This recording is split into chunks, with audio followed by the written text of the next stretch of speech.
We have 3.5 reasons why government must reduce fuel price. The first one is that if you compare Ghana to other West African countries, we are the second most expensive place to buy fuel in West Africa.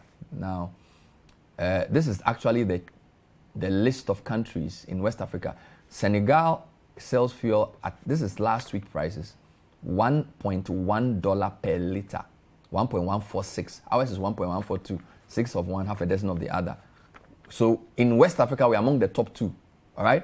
Ivory Coast is 1.07. Liberia, Nigeria, you can understand, is 0.6. They produce a lot of oil, right? Now, the other problem with this is that the only 2 major oil-producing countries on this list are Ghana and Nigeria in Africa, right? So the argument that Nigeria produces oil, therefore they can sell cheap. What about Sierra Leone, Togo, Benin, Burkina Faso, Mali? All these countries, we pay more than, except Senegal. So the only place in West Africa that they pay more for fuel in US dollars than Ghana is Senegal. And Ghana produces oil, Senegal does not, right? Now let me even show you the most expensive places in Africa where fuel is priced. Look at this. Zimbabwe, 1.6, very high. They don't produce oil. CAR, Central African Republic, no oil. Seychelles, no oil. Malawi, South Africa, no oil. Uganda has been experimenting. Cape Verde produces some oil, 1.18. So look at that. Again, Ghana is the 11th most expensive. And this is 44 countries. All right. Now, this is important because when you come to the cheapest places to buy oil in Africa, there's a relationship between oil production and how cheap it is. Look at it. Algeria, they are like the 3rd largest. Angola, Ethiopia, Egypt, Nigeria. These countries, you buy petrol for less than $0.3 a barrel because majority of these countries, apart from Mauritius and possibly Madagascar and Zambia, are all oil producers. So you can understand why Algeria, Angola, Ethiopia, Egypt, Nigeria sell oil this cheaply. But when you come to the West African list, I think the Ghana case needs to be seriously looked at. You can't tell me that Benin, Togo, all these West African countries are able to make petroleum products cheaper for their citizens.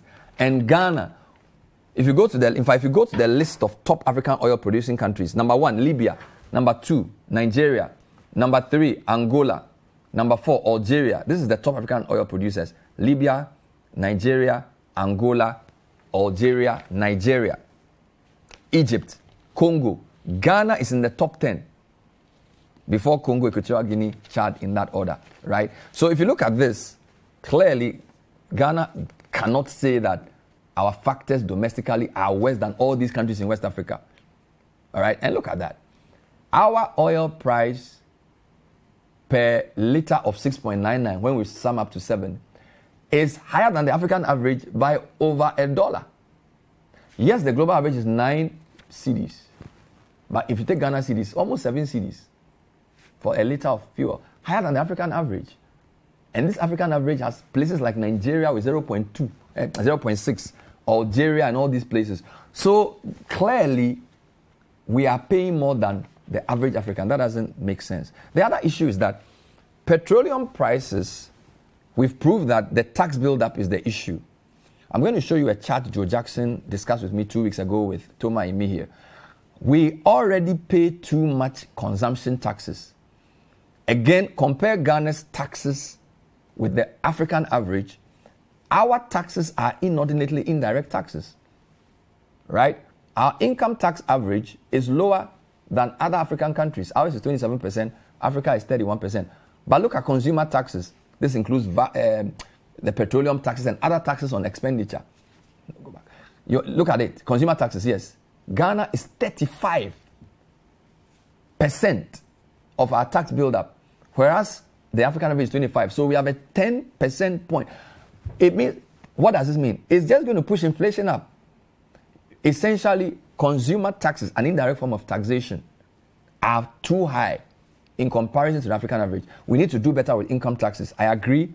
We need to do better to raise taxes from people in terms of pay as you earn and direct income tax. But this chart suggests that the consumer tax buildup is too high and it's going to cause a lot of problems. The third reason why I think the government must reduce fuel prices is because government workers have enjoyed only a 4% increase in salaries. In fact, for 2021, public sector workers were given a 4% increase in wages, right? 2022, they'll get a 7% increase in wages. What is inflation rate? The basic way of calculating this, if my salary is 1,000 cedis, I'm going to get 4% increase. So 40 cedis more for this year. Compare that to inflation, which is around 11%. So the rate at which prices are changing is higher than the rate at which my wages are changing. Ghanaian public sector workers are worse off. And for next year, they're only going to get a 7% increase. So even for next year, and think about it, if you look at the finance minister's projection for inflation for even next year, it's much higher than 7, right? So this year, inflation is around 10. You're increasing wages by 4%. Next year, inflation is, even if it's going to come down to 9, your wages are increasing by 7%. It doesn't make sense. So basically, workers are worse off, right? So compared to West Africa, we can reduce this. Our tax build up, too many indirect taxes, makes buying things expensive. No wonder inflation is always double digit. And now our wages have increased less than 10%. I think that if you couple all of this with the fact that there's so much traffic, now you may not even buy more petrol, but because of the poorly planned nature of our capital cities and our major cities and the lack of public transport, we don't have trams. A friend of mine was in Tanzania this week, says that Tanzania is organized. We are more advanced than Tanzania, yet you can get on a tram. Public transport systems work. Ayalolo, we don't know what's happening. BRT, we don't know what's happening. So you sit in an inefficient trotro, it's polluting the environment. If you are driving your own car, you are spending much more petrol and the petrol price is going up. Now the final point is that petrol affects everything. It's not just transport fares.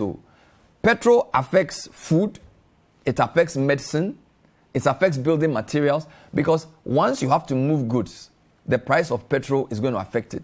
So if the government doesn't reduce the price of petrol and diesel this season, it's going to affect everything. Food prices are going to go up, building material prices will go up, and people are going to have a very difficult Christmas. So I'm urging the energy minister to have a conversation with his team and look at which components. I think that in good faith to what the MPP said, they must scrap the SPT. That 46 pesos, yes, it came from 17 to 15. You've changed from ad valorem. Just remove it. Because if you play back all you said around the time this SPT was introduced, it's unconscionable. Scrap the SPT, give us 46 cents plus the 16 cents. Then we can start having a conversation. Hopefully, he who has ears will hear what we are saying.